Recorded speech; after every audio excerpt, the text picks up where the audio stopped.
Welcome to Garden Wise Adventures. My name is Malie, and today is a day I've been anticipating for a long time. I am going to be planting the seeds for my indoor garden, and it is mid-October. Now I'm about a month behind where I hope to be. I hope to have planted all my indoor tomatoes by the middle of September, but you know how things go. We're a little bit late this year. Now I'll link up at the top some videos that I made last year of my indoor garden. Now last year was the first year I grew vegetables indoors, and I started them, I think I started them in December. And my tomatoes were not ripening until March and April. So it takes, a good several months to get them to ripen, so I wanted to get them started as early as possible. But mid-October is earlier than December, so I'm going to count this as a win for this year. Now, I'm going to be growing several things indoors. I actually created a list here, and I wanted to show you what we're going to be growing. Now here's what we have growing so far, and I just removed one of the kale because I found it was infested with aphids. I haven't seen aphids on anything else, but I'm still a little bit worried. I'm hoping we're not going to lose this crop or have to go through a lot of spraying to get rid of them. But the first thing I wanted to show you is this pepper. This is an Antohi pepper. I dug it out of my garden. I grew it in the garden. It produced really well this year. Cut it way back, potted it up, gave it some fertilizer, and it's already actually starting to form flowers. Don't know if you can see the flowers in the video, but yeah, I can actually see them, so you can probably see them. I'm really excited. I started these indoors last year, I think it was in March, the beginning of March, which was a little early, and by the time I was able to put them outside in June, they were already fruiting. So this one has proven itself by fruiting indoors, and we're going to have it fruit indoors again. Next thing that I have is 3 colors of chard. I love eating chard over the winter, and it's really delicious. The stems are gorgeous when you chop them up and put them in stir fries and salads and stuff like that. So I love eating chard. We've also got Chijimisai. Right here, the Chijimisai has done really well indoors. It's a lot like spinach. It's a cross between tatsoi and komatsuna. And they're just an amazing Asian green. I really love it. A really mild flavor, but a good flavor. Next, we have all of my kale, and I do eat a lot of kale. I have kale growing outdoors and kale growing indoors, and I use it a lot over the winter. I make a kale salad. I put them in soups and stews. We dry them and make chips. So kale is a staple at my house. The other things that we're growing indoors, which have been very, very difficult for me to master and still have not mastered, are my ginger and turmeric. Now these have been growing outside all summer, and I just barely brought them in, but they've never really grown really big. They tend to curl like that. I'm not exactly sure what the issue is. I'm thinking that I'm going to harvest these pretty soon, see if anything grew, if I have any of the tubers that I can harvest, and then just start over again in March for next year. Another one that had been a really good success but is really not doing well right now is my roselle. This was started as a cutting last September, and I grew it indoors all winter, harvested, it flowered, I harvested calyxes off of it, took it outdoors over the summer, and it grew beautifully in the pot all summer. And then when I moved it indoors, it lost all its leaves and it's starting to wilt. I'm wondering if either I broke the root ball moving it, or it's possible that I could have overwatered it, because I watered it really heavily before I brought it in, and then watered it again to fertilize it. And that may have just been too much water. I'm not sure, but I'm hoping that it pulls out of it, but it's not looking like it's going to. And I think I'm going to take more cuttings today off the ones that I have growing outdoors and grow those indoors. The other things that I'm growing indoors is my citrus. This one up in the front right here is an Owari Satsuma mandarin. The one in the back here that has little baby lemons, and then bigger lemons down on the bottom, and flowers everywhere. You can see all the buds. This one is an improved Meyer lemon, and I love these lemons. I grew these in California, and they're amazing. The other one that I'm growing that's not growing as well as I would like is my Mexicola avocado. It's just always had really anemic growth. Its leaves have not gotten to the size that they should. And I'm wondering if I need to figure out the fertilizer on it a little bit better. But it's healthy looking. It's not dead. We did get new growth all summer. We did have some burning issue from the sun, midsummer, but it hit 100 degrees and I don't know if that was really good for this avocado. But we're going to continue trying and see what happens with it. Now here are the seeds that we're going to be planting today. We've got our seed trays. We've got the Epic 6 cell smaller areas that we're going to start the tomatoes and a lot of the things. This over here is going to be for radishes and lettuce and mesclun mix. So we have these over here. We're also going to try a cucumber or two. This is a parthenogenic cucumber, the alpha beta. That means it does not need to be pollinated, because we're indoors, there's no bees, and I don't want to be hand pollinating things. So this, I've heard people have really good success growing these indoors. We're going to grow these in a 2-gallon pot. We have these over here.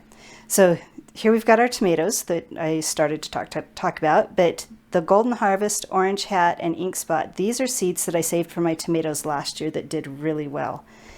And let me take you out and show you my Orange Hat. So I'm out in my garden beds, and keep in mind, this little Orange Hat was planted indoors in a pot, and it actually fruited all winter long. And it actually started fruiting the end of February, beginning of March, and has been fruiting continuously since then. Right now, like I said, it's out in my garden bed, and I'm still harvesting tomatoes that taste delicious. This one has a few brown spots.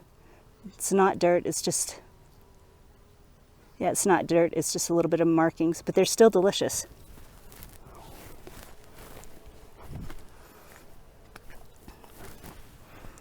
We have another one over here that's producing fruit and starting to ripen. These will be ripped out here shortly, but I have been really impressed with the production on the Orange Hat. Now we're back inside again with my seeds. So I'm definitely going to be trying the Orange Hat again. We're also going to be doing a Golden Harvest and Ink Spot, which are the ones I saved from last year. They were all great performers and were quite tasty. Then we're going to try some new ones. The Vilma is a new micro tomato that I might try. We'll see how that goes. Then we're going to try some dwarf tomatoes. These are going to be larger. They're going to be about 2 feet tall, and I have the space to grow them.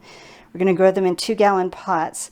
So there's the dwarf tasty wine. We'll see how that does. And then we have the Adelaide Festival dwarf. So we're going to try those and see how they do. We're going to try another pepper. We're going to be doing the Doe Hill. This is my favorite one that I grew outside. I was not able to dig that up and bring one in. So what we're going to do is we're just going to plant one.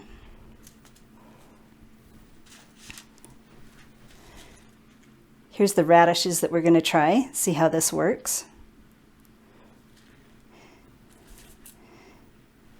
And then here's all of the lettuces that we're going to try. Now, when I say try, I mean we're actually just going to do them because I've used these in the past quite often. These are my favorite to grow indoors, and I love to mix them with the mesclun.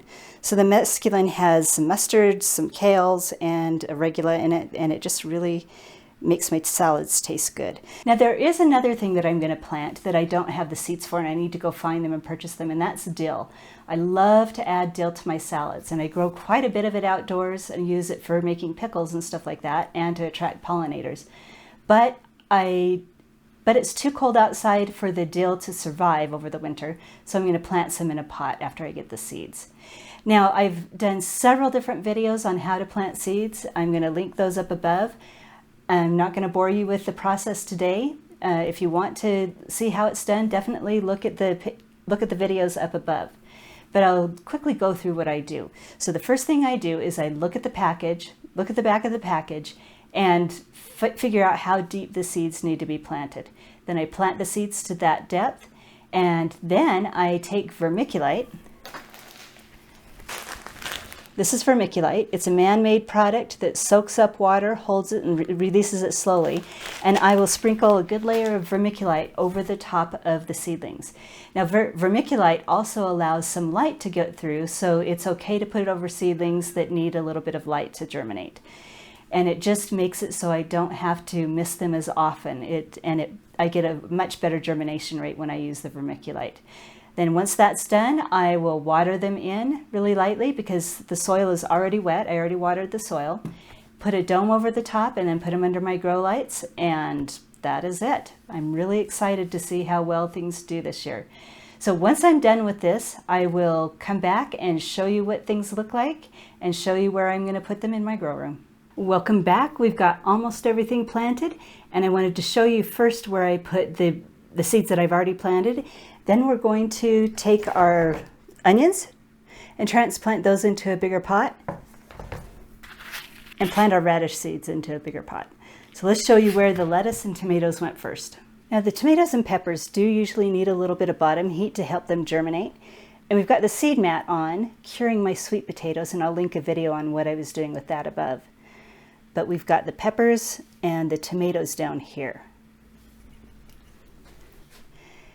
Now I like to grow the lettuce and the mesclun straight in 4-inch pots. I use them as a cut and come again crop, and they do really well that way. And after I've done about a third cutting, I'll start another tray like this. And the cucumbers are in the far back. I'm going to get those sprouted and then I'll move them over into a larger pot. Now one thing that I didn't show you, I decided I'm going to use my wicking mat to water.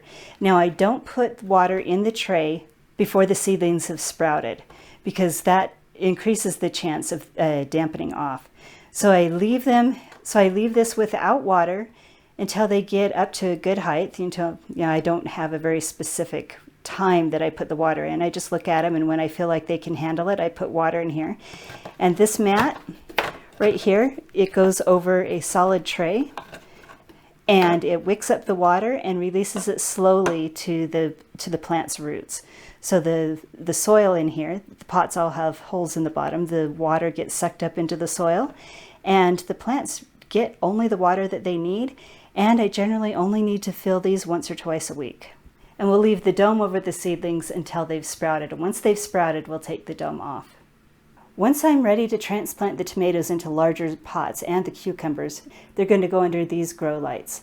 Now I have several different heights on my shelves just to accommodate all the different things I want to do. This one's the tallest.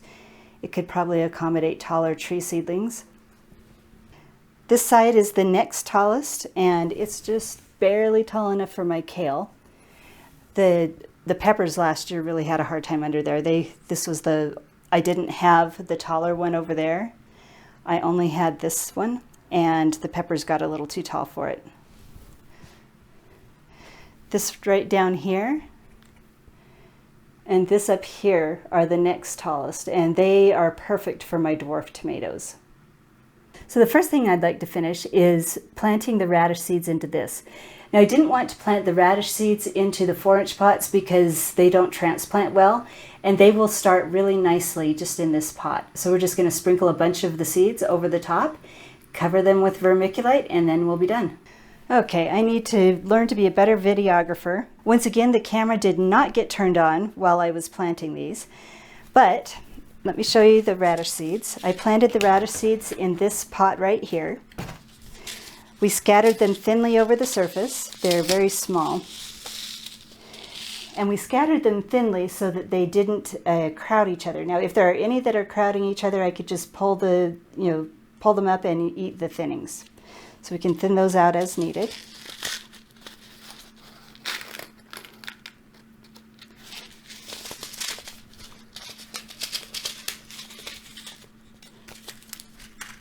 And then I added vermiculite over the top. This is vermiculite, and like I explained before, it's going to hold the water and it will slowly release it so that these have a better germination rate. And we'll keep these well watered. We're not going to put a dome over the top of these because radish seeds, they sprout really quickly. The next thing we did is we planted my onions. Now this is my Epic 4-cell tray. I like them. We've got really huge holes in the bottom, and if you have established rooted if you have really well-rooted cuttings, you can push from the bottom like this and pull them out. So this is what the roots look like. There are not a lot of roots in there, but there's enough to, that I can transplant them right now. Then I dug a hole deep enough for the plug, and I added to the holes Osmocote fertilizer, and let me show you what the Osmocote looks like. Now I have really, really liked Osmocote. This is a fertilizer that's a slow release fertilizer. It just comes in little pellets, and they slowly release fertilizer over either 3 or 6 months, depending on the variety that you purchase. And it, generally speaking, has all the nutrients a plant's going to need for those 3 to 6 months. Now, I do have to say I will watch my plants carefully. If the growth slows or if they start to yellow at all, I will add a liquid fertilizer. And the liquid fertilizer that I like, I'll show you that one. Now, I combined these two. These are the Maxi Bloom and Maxi Grow. Obviously, this one has a 5-15-14, which means it has less nitrogen and more potassium and phosphorus, which promotes blooms and roots. And this one is a 10-5-14, which is going to emphasize the green growth and the nitrogen. So this is the nitrogen.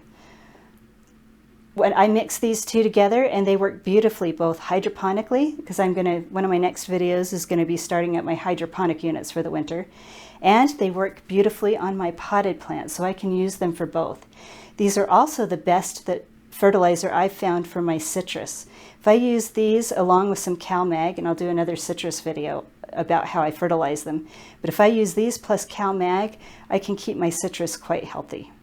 And this is where these are going to live until the onions get a little too tall. And then I'm going to move the onions and the dill, when I get it planted, down here. The tree pots will move to a different area. I just haven't quite decided where yet. Well, I'm really excited to have this project done. I've been waiting to do it for a long time. It's just taken a lot of effort to be able to carve out the time to get this done. So I would love to hear what you're growing indoors for the winter. Now, what I've planted today is not it. One of my next videos is going to be getting my AeroGarden started. Well, it's probably going to be about 3 videos down the line, but I'm going to be making several videos here in quick succession. But I'm going to start up my AeroGardens and put a few tomatoes in there, and I'm going to put some herbs in the AeroGardens.